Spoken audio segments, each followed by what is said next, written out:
नमस्कार दोस्तों, good morning all of you. And अब सुबह 10 बज चुके हैं। आज अब अपना लिया नया लीगल सेशन लीगल जीके के ऊपर मैं लेकर आया हूं और आज का सेशन भी एज यूजुअल बहुत इंपॉर्टेंट रहेगा आपके जुडिशरी एग्जाम्स के लिए और आपके असिस्टेंट पब्लिक प्रोसिक्यूटर एग्जाम्स के लिए और जो भी लॉ ऑफिसर्स के एग्जाम्स की तैयारी कर रहे हैं सभी लोगों के लिए बहुत ज़्यादा इंपॉर्टेंट रहेगा। आपके प्रीलिम्स के लिए, आपके मेंस के लिए, आपके इंटरव्यू के लिए याद रखिएगा।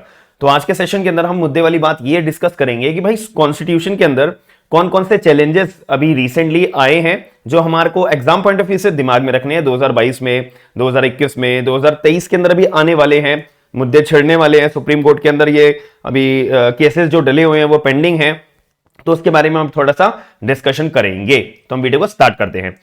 तो अगर आप लोगों को इसकी पीडीएफ चाहिए, एज यूजुअल आपको पता होगा, जो लोग नए हैं मैं उनको ये बात बताना चाहूंगा, ये मेरा अपना स्मार्ट एंड लीगल गाइडेंस के नाम से एप्लीकेशन भी डाउनलोड आप कर सकते हो अपना गूगल प्ले स्टोर के ऊपर। आप जस्ट टाइप करोगे अपना स्मार्ट एंड लीगल गाइडेंस तो आपको गूगल प्ले स्टोर के ऊपर मेरी एप्लीकेशन मिल जाएगी और इसकी फ्री ऑफ कॉस्ट आप पीडीएफ वहां से डाउनलोड कर सकते हो। और जो आईफोन यूजर्स हैं आपको ऐप डाउनलोड करना पड़ेगा, माई इंस्टीट्यूट ऐप। तो ये रेड कलर का ऐप होगा। तो जैसे भी ऐप डाउनलोड करोगे तो आपसे ORG कोड मांगा जाएगा, ORG कोड। अब ORG कोड हमारा क्या है? ZPOGS। जैसे ये कोड आप डालोगे एप्लीकेशन डाउनलोड हो जाएगी आपके आईफोन के ऊपर भी, बात खत्म हो जाती है।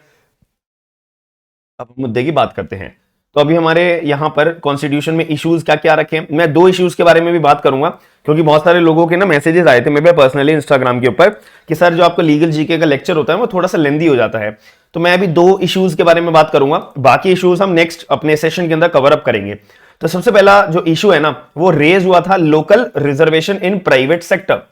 आप लोगों ने सुना होगा कि भैया रिजर्वेशन तो अपना गवर्नमेंट सेक्टर में तो है, लेकिन रिजर्वेशन जो है प्राइवेट सेक्टर के अंदर भी आ चुकी है। यहां पर कानून भी पास हो चुके हैं अपने स्टेट गवर्नमेंट के द्वारा और इनफैक्ट बहुत सारी अदर स्टेट्स में ने भी जो है ना अपना एक कानून ला दिया है कि अगर कोई भी प्राइवेट सेक्टर के अंदर नौकरी करना चाहता है तो अगर वो डोमिसाइल होगा हमारी स्टेट का ना तो हम उस व्यक्ति को एक्स्ट्रा प्रिविलेज देंगे, एक्स्ट्रा इंपॉर्टेंस देंगे, एक्स्ट्रा रिजर्वेशन देंगे कि कोई भी बाहर का व्यक्ति, अन्य स्टेट का व्यक्ति आकर प्राइवेट के अंदर भी नौकरी ना कर सके। तो ऐसा कानून लेकर आओ। तो यहां पे क्या हुआ कि जो हरियाणा सरकार है ना, हरियाणा सरकार ने रिसेंटली क्या करा, एक पंजाब एंड हरियाणा हाईकोर्ट के जजमेंट को चैलेंज करा हुआ है सुप्रीम कोर्ट में। तो मैंने क्या बोला, हरियाणा गवर्नमेंट ने सुप्रीम कोर्ट के अंदर एक मुद्दे को चैलेंज करा हुआ है। कौन से मुद्दे को?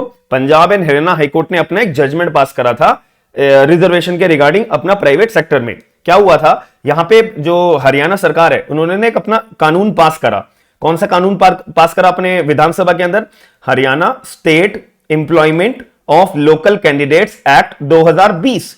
ये कानून ये कहता था कि भाई अगर कोई भी व्यक्ति जो हरियाणा का रहने वाला है उसको हरियाणा के अंदर प्राइवेट नौकरी करनी है तो वो कर सकता है। उसके लिए 75% का कोटा हम यहां पर लेके आ रहे हैं। कानून का नाम क्या था? Haryana state employment of local candidates act 2020। और इस कानून को जो है एनफोर्समेंट कब मिल गई थी? 15 जनवरी 2022 को जो है एनफोर्समेंट मिल गई थी। मतलब 2 साल के करीब लगे थे इसको बात को अपना एनफोर्स करने के लिए।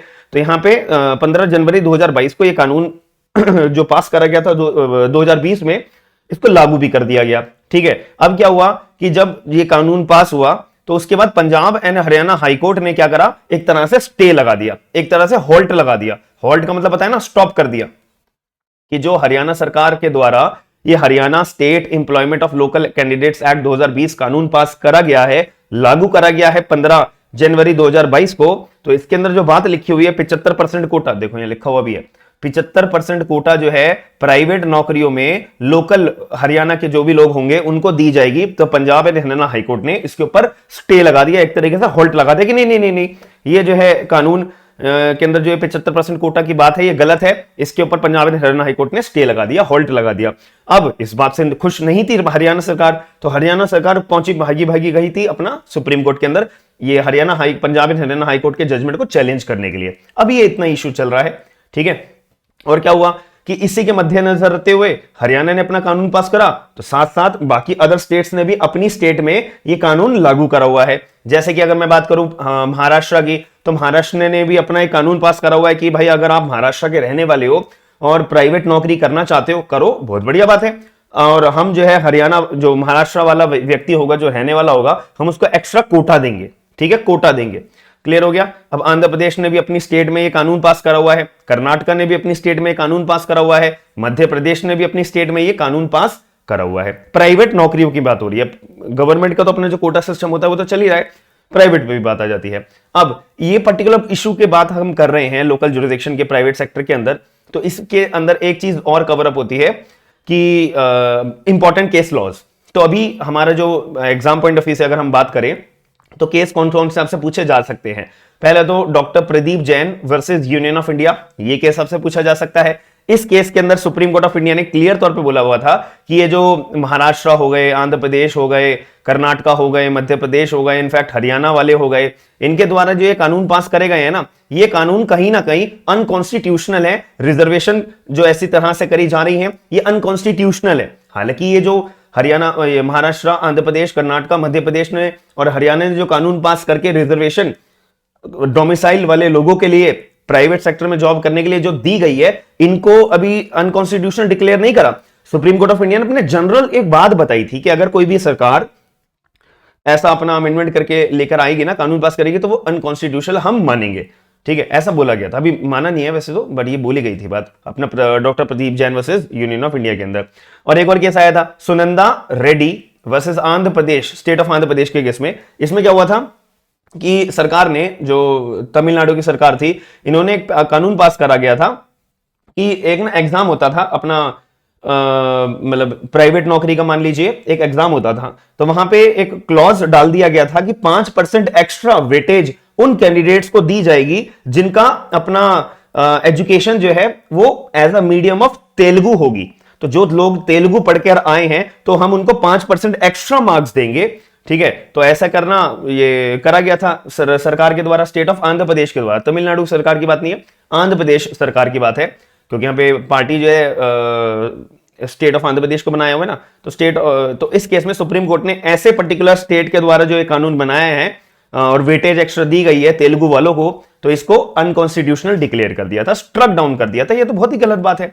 ठीक है, तो ऐसा है ना, सुप्रीम कोर्ट का कहना था, स्ट्रक डाउन कर दिया था। क्लियर है, कोई दिक्कत, कोई भी आपका पॉइंट ऑफ व्यू रहेगा कमेंट बॉक्स के अंदर जरूर बताइएगा। और आप लोग reservation in the private sector के जो है फॉलो करते हो, मतलब कि आप सपोर्ट करते हो या नहीं करते हो, आप लोग कमेंट बॉक्स के अंदर पॉइंट ऑफ व्यू अपना जरूर बताइएगा कि प्राइवेट सेक्टर के अंदर भी रिजर्वेशन डोमिसाइल वाली होनी चाहिए या नहीं होनी चाहिए। कमेंट बॉक्स के अपना पॉइंट ऑफ व्यू जरूर बताइएगा, क्योंकि आप भी एक लॉ के विद्यार्थी हो, तो ये चीज के अंदर आपका भी इंटरफेयर होना बहुत जरूरी है। अब हम आते हैं मुद्दे की बात पे। अब सेकंड इशू जो है हमारा अराइज हुआ था यूनिफॉर्म सिविल कोड, जिसको शॉर्ट फॉर्म में हम क्या बोलते हैं, यूसीसी। इसको हम क्या बोलते हैं, आर्टिकल नंबर 44 के अंदर ये चीज हमारी मेंशन करी हुई है। आई गेस इसका पार्ट नंबर 4 होगा। ठीक है, और जिसको हम directive principle of state policy के नाम से भी जानते हैं, डीपीएसपी। तो ऐसे केस के अंदर क्या हुआ था, अभी रिसेंटली हमारे ministry of law and justice, कहां है मेरा पेन, हाँ, ministry of law and justice के द्वारा रिस्पॉन्ड करा गया। क्यों? क्योंकि एक ना पीआईएल फाइल करी गई थी 2019 के अंदर। 2019 में एक पीआईएल फाइल करी थी पहले, ठीक है, यूसीसी के रिगार्डिंग। अब इसी बात को रिस्पॉन्ड करते हुए अभी रिसेंटली अपनी सेंट्रल गवर्नमेंट ने सामने आया, ministry of law and justice के द्वारा अपना जो है इस पीआईएल को लेकर रिस्पॉन्स करा गया, अपना रिस्पॉन्ड करा गया। ठीक है, अपना एक तरीके से पॉइंट ऑफ व्यू अपना पेश करा गया कि जो इंप्लीमेंटेशन है ना हमारा, जो हमारा इंप्लीमेंटेशन है, हाँ, जो हमारा इंप्लीमेंटेशन है यूनिफॉर्म सिविल कोड का, भाई वो मैटर ऑफ पब्लिक पॉलिसी है, वो जो है मैटर ऑफ पब्लिक पॉलिसी है, और there is no direction in this regard can be issued by the court. और कोर्ट के पास कोई अधिकार नहीं है कि यूनिफॉर्म सिविल कोड के लिए जो कोर्ट है वो कोई डायरेक्शन दे पाए, कोई ऑर्डर दे पाए, कोई इंप्लीमेंटेशन दे पाए कि लागू करो या ना करो। ये प्योरली लेजिस्लेचर के पास पावर है। लेजिस्लेचर इसके ऊपर सोच विचार करेगी, अपना बिल इंट्रोड्यूस करेगी और अपना एक मार्गदर्शन लेकर आएगी कि यहां पर जो है यूनिफॉर्म सिविल कोड हमारे भारत के अंदर लागू होना चाहिए या नहीं होना चाहिए। प्योरली पब्लिक पॉलिसी है, प्योरली लेजिस्लेचर के पास पावर है, इसके ऊपर कुछ भी करने की कोर्ट के पास कोई पावर नहीं है। तो ये रिस्पॉन्ड करते हुए ministry of law and justice ने अभी रिसेंटली यूसीसी को के कंसिडरेशन को लेते हुए अपना जवाब दिया था। अब यहां पे हम थोड़ा सा डेप्थ में बात करें तो article number 44 part number 4 directive principle of the state policy के अंदर हमारा यूनिफॉर्म सिविल कोड को मेंशन करा हुआ है। अब इसके अंदर इसके अंदर क्या बता रखा है, supreme court sorry constitution of India ने एक बात क्लियर कर रखी है कि the state shall word use करा है, the state shall endeavour to secure UCC for the citizen throughout the territories of India. तो कॉन्स्टिट्यूशन ने बोला है कि भाई जो ये यूसीसी है ना, तो ये यूसीसी जो है सरकार के पास पावर है इसको इंप्लीमेंट करने की टेरिटरीज ऑफ इंडिया। अब ये यूसीसी है क्या होता है? यूसीसी का केवल इतना सा मतलब होता है कि जितने भी हमारे भारत के अंदर पर्सनल लॉज हैं, मैरिज के लिए, डिवोर्स के लिए, सक्सेशन के लिए, इनहेरिटेंस के लिए, सक्सेशनशिप के लिए, कि अगर आप हिंदू हो तो आपके लिए अलग कानून है, मुस्लिम हो तो आपके लिए अलग कानून है, क्रिश्चियन हो तो आपके लिए अलग कानून है, ठीक है, और भी कोई अलग धर्म के आप बिलोंग करते हो तो आपके लिए जनरली अपना एक इंडियन सक्सेशन एक्ट आता है ना, तो वो एक आपका अलग कानून है। तो यहां पे अलग अलग कानून है, किसी कानून में डिवोर्स करने का अलग प्रक्रिया है, किसी कानून में डिवोर्स करने की अलग प्रक्रिया है, किसी कानून में शादी रचाने की अलग प्रक्रिया है, किसी कानून में शादी पर कराने की अलग अपनी प्रक्रिया है, सक्सेशन के अलग रूल्स बता रखे हैं अलग अलग कानून के अंदर, और अपना ये इनहेरिटेंस के लिए जो भी पैतृक संपत्ति होती है वो कैसे बांटी जाएगी, कितना बांटा जाएगा शेयर, कितना नहीं बांटा जाएगा, वगैरह वगैरह, इसके लिए भी अपना अलग कानून बनाया हुआ है। तो यहां पर इसको कंफ्यूजन को दूर करने के लिए एक आर्टिकल नंबर 44 हमारे संविधान में ऐड करा गया था, जिसका नाम था यूनिफॉर्म सिविल कोड, यूसीसी। तो यूसीसी का मतलब मैंने आपको बता दिया है कि सारे के सारे पर्सनल लॉस को खत्म कर एक अपना यूनिफॉर्म सिविल कोड लागू करो कि भाई आप कोई से भी धर्म को हो, आपको शादी रचानी है, ये एक आपका पर्सनल, ये एक पर्टिकुलर एक कानून हो गया पूरे भारत के लिए। आपको अपना डिवोर्स चाहिए, यही कानून के अंदर, यही सेक्शन के अंदर आप गवर्न होंगे। आपको सक्सेशनशिप चाहिए, इसी कानून के अंदर आप जो है अपना गवर्न होंगे। और भी कोई अपने जो पर्सनल लॉ के जो अधिकार हैं, एक ही कानून बनाया जाए, ठीक है। हालांकि अभी तक लागू नहीं हुआ, बहुत चर्चा हुई है इसके रिगार्डिंग, करा जाए ना करा जाए वगैरह वगैरह, तो फिर भी देखते हैं। एक हमारा ना पूरे भारत के अंदर आपसे कोई क्वेश्चन आ सकता है कि क्या यूसीसी किसी भी स्टेट के अंदर हमारे भारत के लागू है? तो हम बोलेंगे कि भाई देखो कंप्लीटली लागू नहीं है, लेकिन कहीं ना कहीं एसेंस हमारे को यूसीसी की गोवा में देखने को मिलती है। याद रखना कि Goa is the only Indian state to have the UCC in the form of common family law. Clear हो गया बात कि यूसीसी जो है हमारा लागू होता है कॉमन फैमिली लॉ के अंदर। और कुछ लैंडमार्क जजमेंट्स भी हैं यूसीसी के रिगार्डिंग। आपको एक केस तो पता ही होगा, Sarla Mudgal versus Union of India. इसमें सुप्रीम कोर्ट ने क्लियर बोला था कि भाई यूसीसी को सरकार जो है लागू करने के लिए कोई ना कोई मेजर्स लेना शुरू करे, ताकि आगे चल के कंप्लीटली हम यूसीसी को अपने भारत के अंदर लागू कर पाए, ठीक है। बट मुद्दे वाली बात, हम एक लाइन वाइज चलेंगे। तो सबसे पहली बात, हमारा केस आया था शाह बानो बेगम, ठीक है, केस जिसके अंदर कहीं ना कहीं एसेंस रचाई गई थी यूसीसी को लागू करने के लिए 1985 के अंदर। फिर सल्ला Mudgal versus Union of India 1995 एक केस आया था यूसीसी के रिगार्डिंग लागू करने के लिए। एक डैनियल लतीफी का केस भी आया था, ये भी बहुत इंपॉर्टेंट है, याद रखना।